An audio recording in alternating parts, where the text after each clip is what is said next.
নমস্কার বন্ধুরা, welcome to my channel Madhu's kitchen.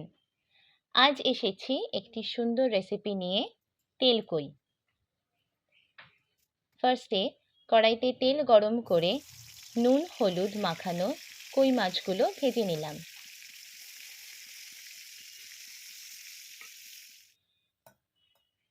তারপর তেলে কালো জিরে ফোড়ন দিয়ে পেঁয়াজ বাটা, নুন হলুদ দিয়ে একটু ভেজে নিয়ে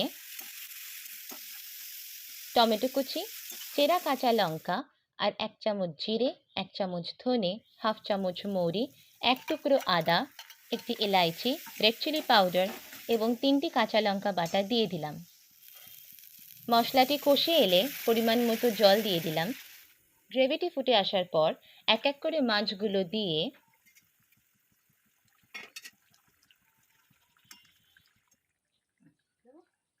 কিছুক্ষণ ঢেকে রেখে তারপর একটু কাঁচা সর্ষের তেল দিয়ে নামিয়ে নিলেই রেডি তেল কই রেসিপি।